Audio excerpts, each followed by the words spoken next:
Gaming. Anime. Comics. Some fourth thing. Long ago, the fandoms would get hyped when a thing they loved became a movie, but everything changed when Dragon Ball Evolution attacked. Only the Avatar, master of cartoon comedy and anime storytelling, could save us. But when the world needed him most, we got M. Night Shyamalan. My name is Ang, and I'm the Avatar. Bring me all your elderly! That child is being arrested. For what? He was bending tiny stones at us from behind a tree. It really hurt.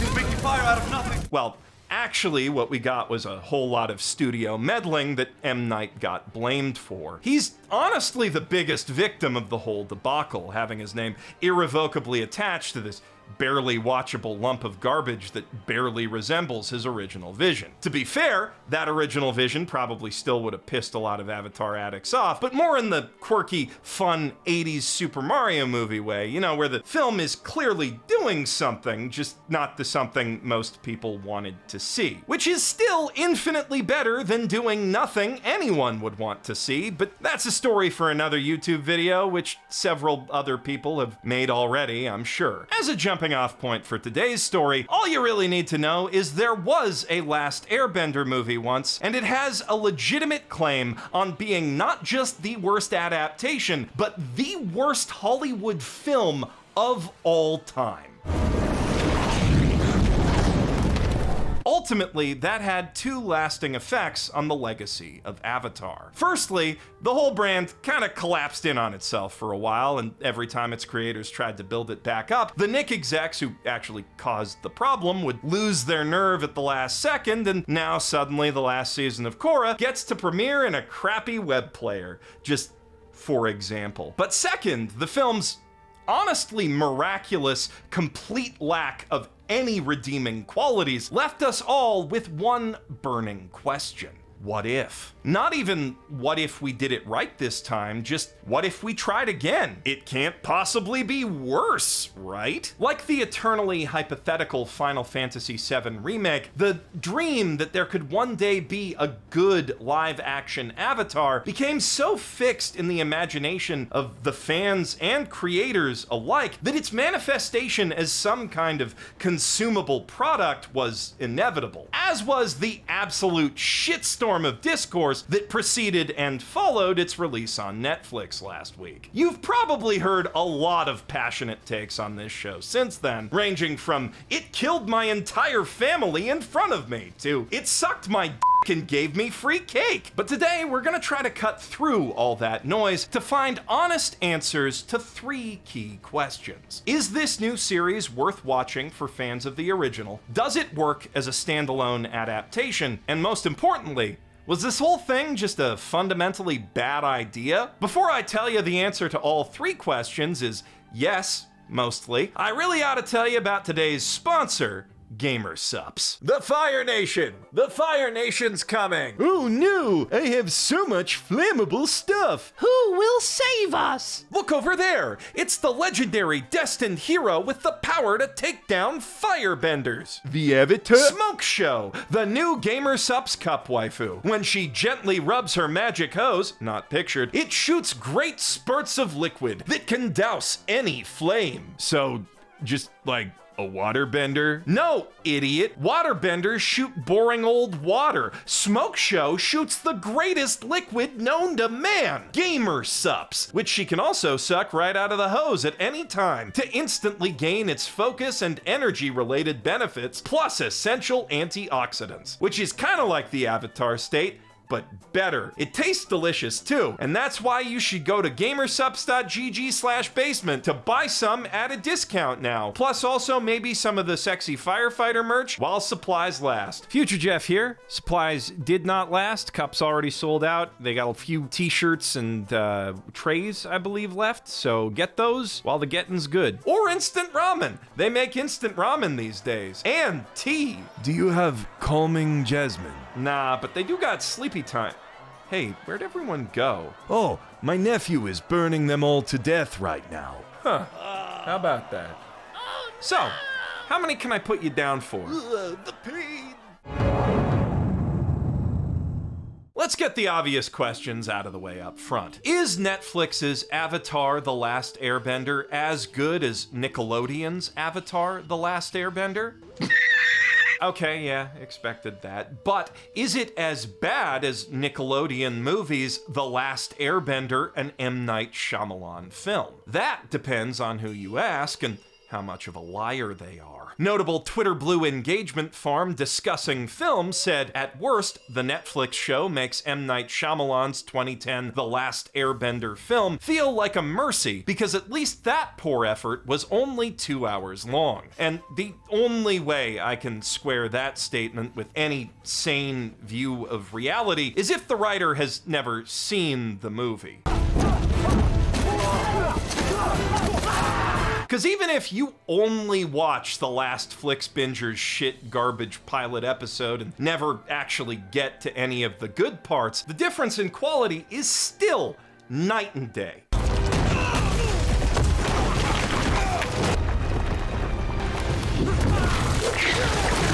The show's dialogue can be a little cringy and over-explainy, sure, but the movie's dialogue is literally almost 100% exposition. It is uniquely excruciating to sit through, a singularity of bad filmmaking unlikely to be rivaled in our lifetimes. If this crew had made anything even half that bad the second time round, it would force me, as an atheist, to concede that the devil is real. Also that he's won and God is dead. Luckily, God is still only dead for all the Nietzsche reasons, and everything that's bad about this Netflix show can be explained by natural means. Which is not everything about the show, to be clear. The praise this version of Avatar is getting definitely ain't coming from nowhere, but the hate definitely isn't either. And I think a lot of that ultimately boils down to the incredibly bad first impression that the first 2 episodes leave, especially that aforementioned shit garbage pilot, which absolutely butchers some of the series' most sensitive moments in a misguided attempt to be more adult that ends up feeling less mature than the way the cartoon for babies did it. I am talking, of course, about the show's much publicized capital C choice to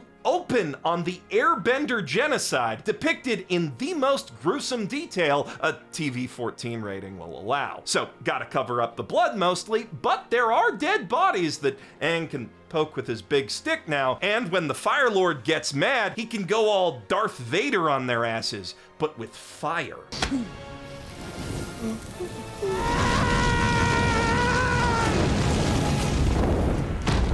Yeah, kid, this ain't your little brother's after-school Avatar. This one's all hardcore and junk. This Fire Lord wouldn't just sit back and manage a genocide. He's gonna get in there on the front lines himself to make sure there are no survivors. Remember, no survivors.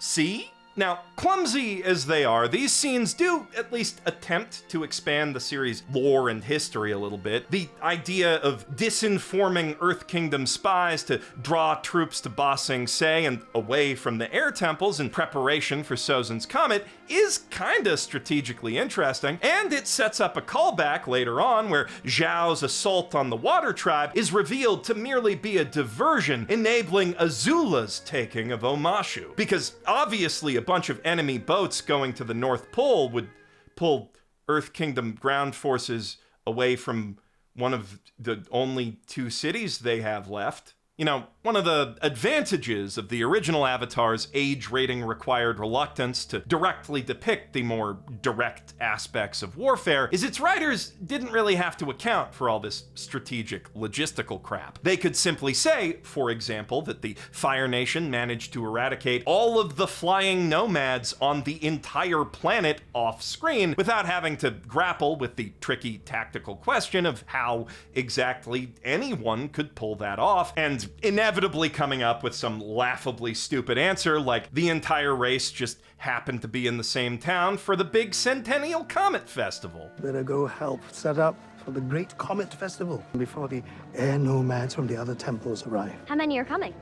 All of them. We have to kill them all. Don't get me wrong, part of me definitely sees the vision in a more brutal version of Avatar that gets to fully explore all the horrible things one could do to other humans with its power system. When Zahir assassinated the Earth Queen by airbending a vacuum around her head and Korra, 20-year-old me thought that shit was metal as His words, not mine. I prefer to swear sparingly for maximum effect these days. And that same principle is exactly why that moment hits as hard as it does. It's a truly savage act of violence, far worse than anything shown in the Avatar universe to that point, though not for long.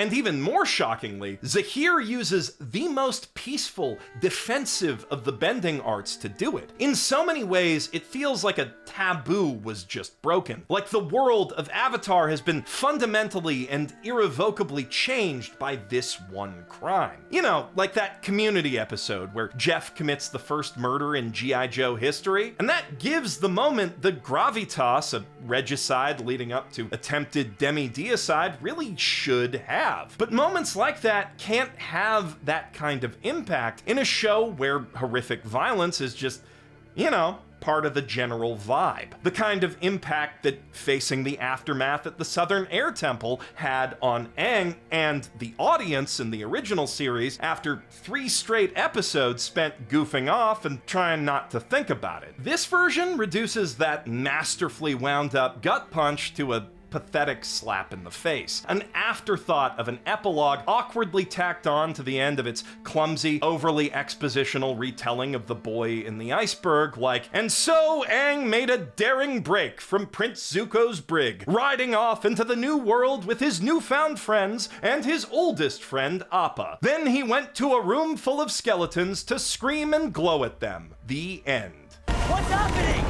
What is he doing?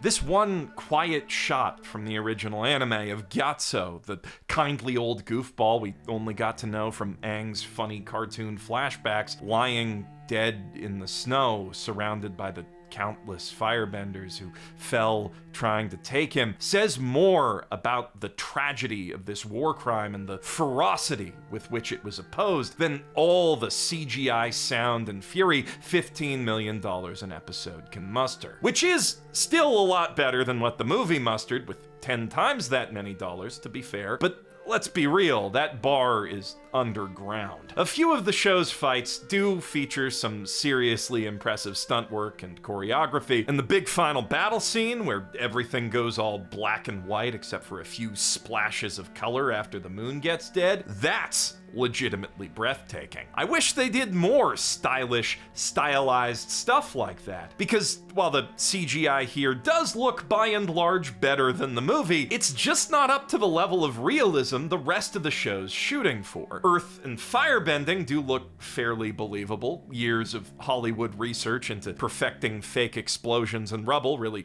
works in the show's favor there, but fluid simulations are still very tricky and expensive, so waterbending mostly looks like wet, slimy shit, except when they're using ice. And to complement that, airbending looks like dusty farts.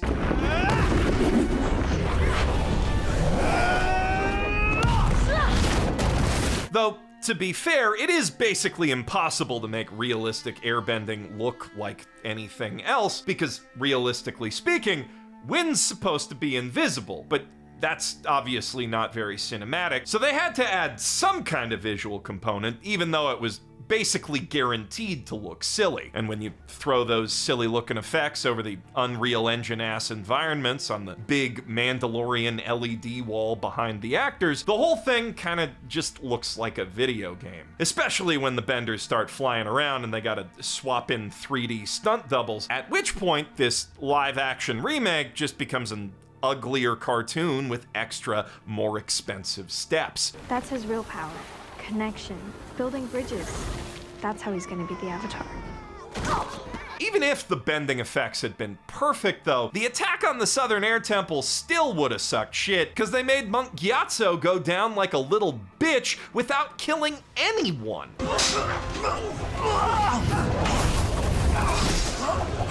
The one thing this scene could have done to justify its tasteless, tacky take on Aang's tragic backstory was show us how the heck that room got like that. And they completely f***ed it up. I was so mad after watching this prologue, I could have sat down and started roasting right there. But I'm glad I kept going because it did get quite a bit better. Eventually. Not now, to be clear, because now's when we're introduced to Sokka and Katara, and with them, another much publicized capital C choice. Sokka's not a sexist pig anymore. What? Again, I do see the vision here. This one more the prophecy of doom type vision, in which many tweets are made by people who don't know what a character arc is about how Sokka's all problematic and poorly aged now. I'd be wary of that too if I just dropped a Scott Pilgrim anime. But by taking the coward's way out on this, Netflix has fundamentally changed where Sokka comes from and what his whole character arc means. He's supposed to be a yokel, a crude, rude kid with tude who's never seen the world beyond his very small town and says a lot of dumb crap, but only because he legitimately doesn't know any better. His regressive attitude toward women is the most obvious expression of that, and when Suki knocks it out of him in episode 4, that's his first step on a very long journey to becoming a real man of the world. Also toward a genuinely compelling romance, especially for a Nick show, where the fact that these two characters fall for each other really says something about both of them. I'm so glad to see you, Sokka. I knew you'd come. Anime Sokka's a real good guy deep down, but cocky and very rough around the edges. Stupid with a grace and confidence that makes competent, driven women like Suki and Yue think, I could fix him, and freaks like Ty Lee think, I want to make mistakes with him. Sand those edges down, and what you're left with is a mostly together fella with some confidence and daddy issues, a great sense of humor, and an impressively progressive worldview for a dude who's only ever met like 70 total people. All with that jawline? No mystery why he's pulling princess. He's still got a lot of the important Sokka stuff, you know, the meat and sarcasm. Bet you taste like chicken. What are you doing here? We're doing what we're doing. Right, but why are you doing it here? Ian Olsley definitely gets the character, but take away his key flaw, that confident ignorance, and Kyoshi Island's suddenly just a story about a hot guy who meets a hot girl, and he likes martial arts, and she likes martial arts, and he's got daddy issues, and she's got mommy issues, so they kiss. This is barely CW tier shipbait, albeit better directed than most CW shows.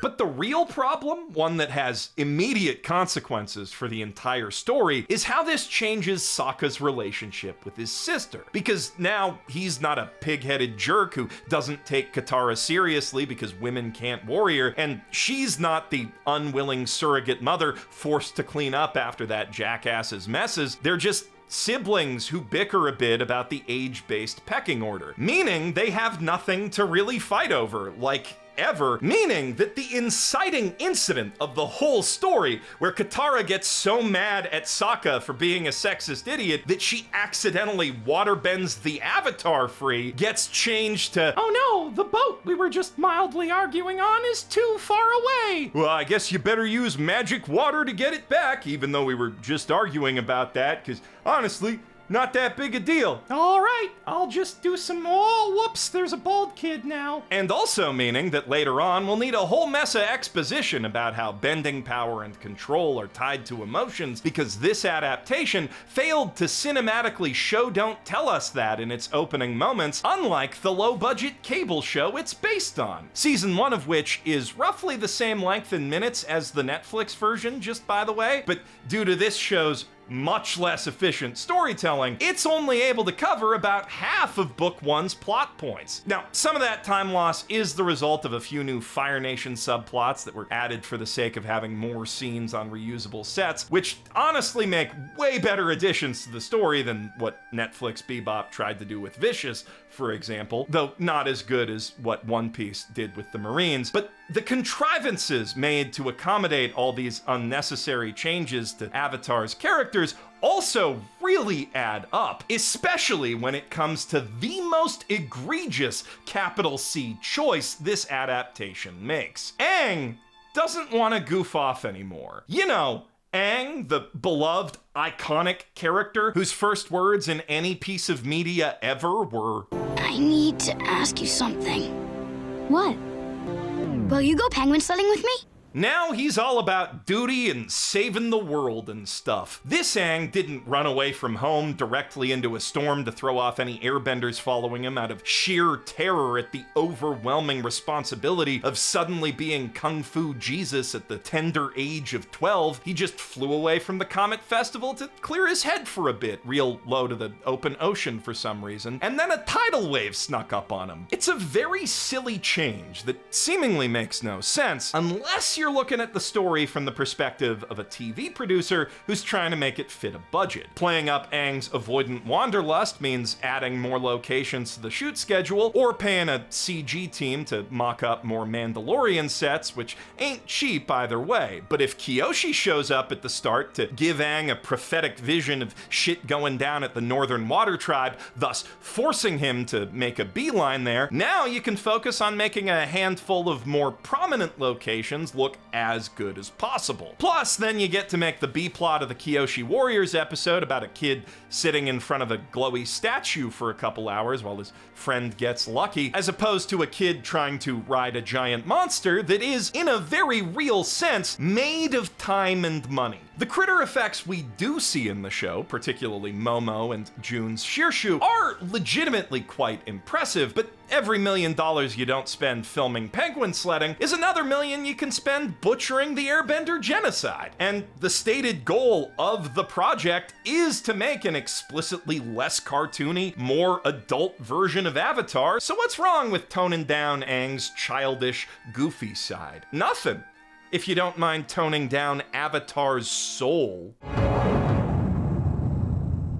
Avatar: The Last Airbender is a fascinating media chimera that fuses the more mature storytelling sensibilities of Japanese anime with the playful comedic energy of American cartoons. When fans, particularly adult fans, look back on the series now, I think we tend to overemphasize the anime part of that equation. The lore, the continuity, the fights and romance, all the things that made Avatar so special and distinct from the American kids' TV landscape from which it first emerged. But both ingredients are equally essential to Avatar's secret sauce. The tension between the series' two identities, as a wacky slapstick Nicktoon about a goofy bald kid and his magic animal pals, and a serious, serialized war anime with life or death, world-shaking stakes, reflects the tension at the heart of Aang's character. The carefree, fun-loving kid he wants to be versus the responsible, decisive young man he must become. As the series goes on, the balance of serious anime action to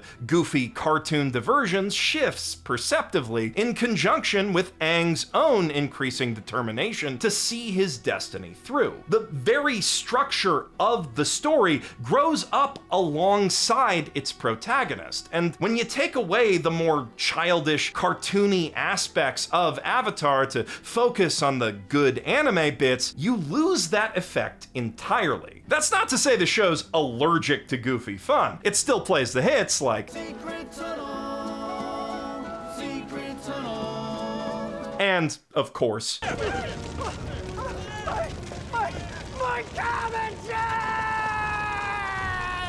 They even brought the original actor who played Cabbage Guy back. This adaptation was clearly made by fans who love and care for the original series, but they're also clearly more anime-brained fans who treat the funny bits as non-essential comic relief, and probably share the widely held Avatar fan opinion that the series only really gets great after book 1. That would explain why both Aang and Sokka kind of feel like they just time skipped ahead to mid-season 2 in their character arcs. Now, don't get me wrong, some of that reluctance to step up and grow up is still there in this version of Aang. He'll tell you as much if you ask him, at length. This whole time, I've been worried that I don't know what I'm doing. You're not gonna lose us. But just the thought I could is gonna hold me back. The other kids always say I'm lucky because of the things I could do. But I trade places with any of them. I don't want the responsibility. I'm scared of my power. I'm scared of being alone. This was my home. And now it's gone. It's only after we've lost something that we realize how much it means to us. You can't just have your characters announce how they feel. That makes me feel angry. But then he kinda has to tell you, as does basically every character in the show at some point or another, how he feels, because everything the original series used to show it has been stripped away. And it legitimately sucks that Gordon Cormier has to waste so much of his time soliloquizing things that he should just be able to perform, because holy crap, can this kid ever perform? Someone in the Netflix casting department is clearly some kind of dark wizard, because between him and Iñaki Godoy, they keep finding these people who were just born to play anime heroes at just the right age to star in their adaptations. It's kinda crazy. Though on the other hand, they did miss the mark by like 3 decades with Ed here is actually a great example of just how wrong this whole thing could have gone. Aang is, after all, also a weird little dude prone to bouncing off the walls, sometimes literally. And translated into a real human performance, that could have easily been way too much. But Cormier manages to capture the essence of the character in a more subdued, grounded way that feels like a real kid. His talent is seriously remarkable, so it's a shame the script barely gives him any chances to actually play Aang, which in turn gives Kiowentio Tarbell even fewer chances to play Katara. Between Sokka not being a jackass and Aang consistently staying on task, she really has no fuel for the fiery emotional outbursts that are supposed to define the character outside her relatively brief conflicts with Jet and Master Pakku. And both of them are basically reduced to side characters by the choice to blend their stories in with other episodes. So yeah, Katara's just kind of there. Everything that happens between her and Jet now happens at the periphery of Sokka's surrogate father story with Danny Pudi as the Mechanist, which is truly inspired casting, by the way, whom Jet wants to bomb to death for his traitorous dealings with the Fire Nation now. And all of that takes place in Omashu now, where Zuko and Iroh are both sneaking around to, you know, Capture the Avatar! All of those plot threads eventually come together into a satisfyingly chaotic climax, ending with Iroh and Aang both in jail and leading into the A and B plots of Omashu Part 2, where Aang reunites with and is tested by King Bumi, while Zuko saves his uncle from the Earth Kingdom prisoner convoy. Also, there's a C plot where Sokka and Katara work out their watered-down sibling issues down in the Secret Tunnel. That bit kind of sucks, except for the Badger Mole. Badger Mole looked pretty cool, but other than that, I honestly really enjoyed how the Omashu two-parter came together. With the understanding that they probably had to blend all these plots together to justify the cost of rendering a 3D Omashu, imagine doing all this to only tell one story there. I think the ones they chose complement each other very nicely. The Mechanists meddling with Fire Nation spies feels a lot more dangerous in a crowded city than an isolated temple, and helps to foreshadow the eventual fall of Omashu. Having Jet try to kill a character we actually know and love, because it's impossible not to love Danny Pudi, with a kid as an accepted casualty instead of some random civilians, really underscores just how far the freedom fighters have fallen too. And having Iroh get arrested to save Zuko instead of just because he got caught with his pants down heightens the drama of the rescue effort quite a bit. And that really pays off in the second part especially, which draws a very neat thematic through line between its exploration of Iroh's past as the Dragon of the West, his many regrets, and how Zuko saved him from them, and this show's much darker take on Bumi, who's grown understandably tired and bitter after 100 years managing a city at war, and needs Aang to reignite his hope. I wasn't here for the world. Or for you. But I'm here now.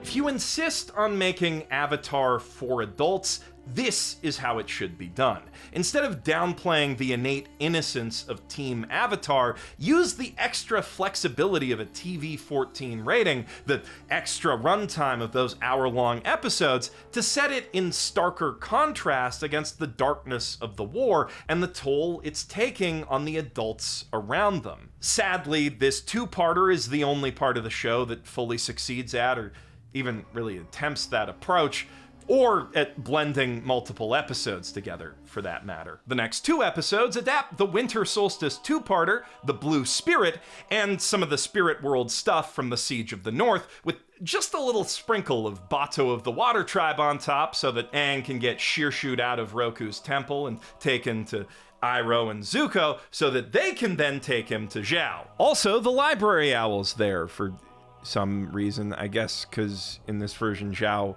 doesn't rob him. Fire Nation's just got scrolls about the Water Tribe's greatest weakness lying around collecting dust. Anyway, they do a gag where Aang's the only one who can hear the owl, and that's pretty funny. It really feels like they just mashed 4 random episodes together based solely on word association with spirits, and that's a little crazy when you consider 2 of those episodes were originally part of the same two-parter. But so much gets stripped out of Roku's whole bit that it's barely recognizable. Now the whole thing's just about Aang asking how to save his friends from Ko the Face Stealer. No mention of Sozin's Comet, because obviously that would add a ticking clock to the story that it really can't afford to have with the real-world ticking time bomb of Aang's puberty. Just, so, my friends got kidnapped by Ko? Ah, well, they're probably f***ed, kid. No way to beat him. Sure about that? Well, I do got this one thing I stole from him that he would definitely trade all of his hostages to get back. But other than that, then the rest of the episode is just, you know, the Blue Spirit, only at the end Aang goes back to deal with Heibai and Ko. It's just a real mess of a script, made all the worse by how relatively clean the Omashu episodes were. That said, there are still bits of those episodes that I really loved as an Avatar fan. Ko and Heibai, for instance, are both very convincing, very creepy effects. And George Takei even reprises his role as the Face Stealer, which was a very nice surprise. So nice, I almost didn't notice that Aang just completely forgets Heibai exists after saving the villagers from Ko. So I guess there's still a rampaging mutant panda spirit around there for them to deal with. Neat. There's also a decent emotional wrinkle thrown in where Monk Gyatso appears to guide Aang through the spirit world, and he's like, I'll see you again after I save my friends, right? And you know he won't. It's super obvious, but you still get a little sad when Aang comes back and his dad's ghost is gone. Plus, the adaptation of the Blue Spirit is pretty solid all around, even if it comes out of left field, featuring probably the best martial arts choreography in the whole series, and one genuinely great addition to Zuko's backstory. In this version, Zuko's crew are the very same soldiers whose sacrifice he objected to at the War Council, leading to the Agni Kai with his father and eventual banishment. It's a small change, but it makes them feel like a lot more than just random, faceless, firebending mooks, which they very much were in the original. Attention! Our prince has returned. On the other hand, the change is a bit out of character for Ozai. It's framed as an ironic punishment, but he's still, giving Zuko exactly what he wanted by saving those soldiers, and setting up the prince he just effectively deposed with a personal retinue that all owe him their lives, which seems unwise from a coup prevention standpoint. But generally speaking, this adaptation actually handles Ozai's character and the whole Fire Nation side of Avatar's story really well. Even if the palace intrigue subplot was only thrown in to get more use out of those expensive sets, it ends up adding a pretty substantial layer to our understanding of the Fire Lord's abusive parenting style and how that reflects his control of the entire country. The Fire Lord deems your performance below average. Set before Ozai sends Azula out to hunt the Avatar and conquer Omashu, we see him taunting his daughter with her brother's success, suddenly withholding his affection and pretending like his banished fail son has a real chance at taking back the throne because he found the Avatar, just to make his favorite work a little harder. And Azula ends up mastering lightning bending, as well as finally attaining her iconic blue flames, as a direct response to that pressure. It's not a huge addition to either character. We're not learning anything about their relationship we couldn't from how Ozai treats her and Zuko at the start of Book 3, but it does feel true to all the characters involved, like it could have plausibly happened in the canon of the cartoon, which is a hell of a lot more than anyone can say for Flixboy Netbop's filler content. Put a bullet in me now, because you will never be man enough to stand up for yourself. Don't you ever tell me I'm not man.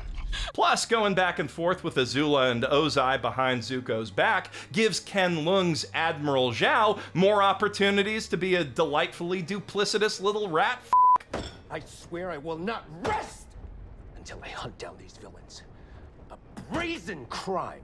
Perhaps unsurprisingly, though, the characters who benefit most from this increased focus on the Fire Nation are Zuko and Iroh, who are played to pitch perfection by Dallas Liu and Paul Sun-Hyung Lee. Have you got a plan yet? The plan is to reclaim what's rightfully mine. So no plan. I'm working on it, Uncle. These two are the single greatest saving grace of this entire adaptation. Like, the casting and costume design in this series are pretty spot on across the board, but as with Aang, they 11 out of 10 nailed it with these two. And unlike Aang, they're actually written like themselves, if a bit more stilted. The love between them feels so genuine and warm whenever they're on screen together, and individually, both actors fully understand the little eccentricities that define their roles. The show even gives them a few new quirks that feel very in keeping with the original series, like the fact that hunting the Avatar has turned Zuko into something of a low-key Avatar otaku, with a figurine collection and everything. It's real cute how mad he gets about Aang stealing his notebook. Now, I don't want to get your hopes too high for this stuff. Most of their added screen time amounts to extended scenes that dig a little deeper into their personal traumas than the anime had time for, but just giving these actors more time to live in those emotions and their roles kind of makes those scene extensions worthwhile. They play it that well. When Leaves from the Vine hits in this show, it hits. It feels a bit silly to say that two really good casting choices can save an entire show, but Zuko and Iroh's relationship is so vital to the soul of Avatar that I'd argue this alone elevates what would otherwise be like a 3 to 4 out of 10 adaptation to a solid 6, maybe even 6.5. No matter how much I'm bothered by how much this show takes away from Team Avatar, I can't help loving every moment these two are on screen. And I think a lot of Avatar fans out there will agree that the show's worth at least checking out for them and the rest of the Fire Nation alone. Though, personally, if you do, I'd suggest skipping right to episode 3. You won't miss anything. On the flip side, if you're not an Avatar fan already, you really should just go watch the original series, but if you do end up watching this one by accident, you will be able to follow the plot easily enough, and you'll probably be as entertained as you would be by your average Arrowverse series. It's not a great adaptation, or show for that matter, by any stretch, but there are enough things to like about it that, on the whole, I'm okay with it existing. Now let me explain why it shouldn't exist.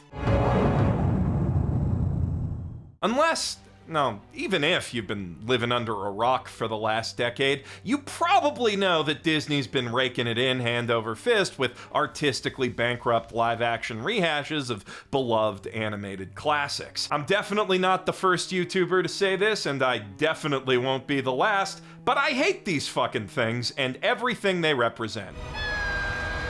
These things are almost invariably a massive waste of time, both for the artists, who could be making cool new things instead, and the audiences, who could just watch the invariably better original versions. The only reason any of these things exist, and the only reason they make money, is because of the widespread, misguided perception that animation is a lesser cinematic art form for kids, and if you want to enjoy these stories as an adult, it's gotta be real people in them. Now, Avatar is a bit of an exception in that regard. There has been a lot of enthusiasm over the years for the idea of a live-action remake from the fans and even creators of the original series, before they walked off the project, of course. A lot of people who worked on this clearly have a ton of love and respect for the source material and wanted to do it justice. And for all its faults, the finished product still has a soul, which is more than I can say for most of Disney's crap. But even with all that passion behind it, look how much had to be compromised to just kind of make this story work as a mid-streaming show. Aang can't run around and play because every time he hops on an air scooter or pets a critter, the director's gotta go talk to an accountant. For the same reason, Appa and Momo's roles have basically been reduced to cameos. Every character outside the Fire Nation has had some defining feature of their personality stripped away to keep the tone consistently adult. And worst of all, the world of Avatar, this vast, strange place teeming with possibilities, had to be compressed down to like 8 or 9 CGI backdrops, a handful of small buildings, and the backwoods around Vancouver. Some of the physical sets do look really good, like the Mechanist's workshop and Zuko's cabin, and that makes me wish the whole thing could have been done practically, but that's just not, well, practical when it comes to impossible cityscapes built out of magic like Omashu or the Northern Water Tribe. Those models are impressively faithful to the original background art with an equally impressive amount of added detail, but only when you look at them in a vacuum. Next to real people, the unreality of these sets is instantly, glaringly apparent. So overall, while there's way more realistic detail in this Avatar than this Avatar, because the level of detail isn't consistent between the characters, backgrounds, and effects, this shot of guys standing on a bleeding-edge soundstage feels way less believable than this world made out of drawings. And that's the crux of the problem with all these live-action remakes. You're pretty much always spending more money to get less of something that looks and feels worse. In this case, over the exact same runtime as the original animation, which starkly illustrates what a net negative the whole adaptation process was for Avatar. And as for the parts it did manage to cover, they're all at best pale imitations of the original. So what's the point? What's the point of remaking something in live action when most of the most memorable moments are so impossible to film, you either have to cut them or just animate them again worse anyway? What's the point of casting a perfect Aang if you can't afford to let him be Aang? What's the point of telling a story we've already heard before in what was already one of the most streamed shows on Netflix? Money! Yeah, it always is. Well, almost always. Netflix One Piece had a clear point beyond that, to condense the original's sprawling story to something more manageable and present it to an audience unfamiliar with the source material. Speed Racer pioneered a bold new style of filmmaking that still feels ahead of its time. Battle Angel Alita was a personal passion project for James Cameron and Robert Rodriguez that actually does manage to fully capture the look and feel of the original manga and anime, but only because it's running on Avatar tech. Like Blue People Avatar, not this Avatar. Actually, it kind of seems like James Cameron keeps making Avatar movies to fund the Alita adaptation, which is just, it's super cool. Even Netflix Death Note had something to say about American culture and the lone wolf phenomenon using the original Death Note's premise. Also, the director clearly had a very powerful vision of a more realistic version of Light and Ryuk's first meeting. All of those projects were born on some level from a real creative spark, from individual artists with something to add to or say about the original idea. And even if that doesn't turn out to be the something most fans wanted to see, adaptations like that are pretty much always worthwhile in the long term. But Netflix Avatar isn't really one of those. Like the Disney remakes, Dragon Ball Evolution, live action FMA, heck, the Shyamalan movie, it exists mainly because the numbers suggested demand was there for some kind of live-action extension of the brand, and remakes take less thought than spin-offs. This was never going to be anyone's favorite version of Avatar because it has no ambitions beyond playing to our nostalgia for Avatar, which it does pretty well at times. It's honestly about as good as anyone could have reasonably expected it to be. Definitely better than the first movie, Dragon Ball, FMA, and every Disney remake this side of the Jungle Book. But in the grand scheme of art, that's still a fucking 6 out of 10. I can't help but think that the incredibly talented production team and cast who put this show together could have done so much more if only, instead of asking, what do we have to compromise to make a live-action Last Airbender work, they started by asking, what stories can we tell in Avatar's world that fit the limitations of film? Like, imagine a show or movie about the siege of Ba Sing Se. The fixed location means you can use more practical sets. Firebenders versus Earthbenders leans into the strengths of the bending effects, and they already have a perfect Iroh. Heck, they could have just made a whole show about just his life story and perspective on the 100-Year War, with Aang and them as side characters. Call it Dragon of the West. I'd watch that, but there's no point dwelling on what could have been. As it stands, the nicest thing I can say about the show that exists is it wasn't a waste of time. I'm glad I got to see how it handled the Fire Nation, plus a few of the more visually stunning fights, and of course all the incredible work on the costumes and props. Plus the musical score, it's got really good music. But the painfully honest truth is, despite all those good points, I'm never gonna watch it again, cause the cartoon's right there. Like literally right there if you're watching it on Netflix. And I think that's gonna be true for most people who watch this show, even the ones who do really like it. Some people will really like it though, and I think any Avatar fan who can make it past the first 2 episodes will find at least one thing to love about it, even if they end up hating it on the whole.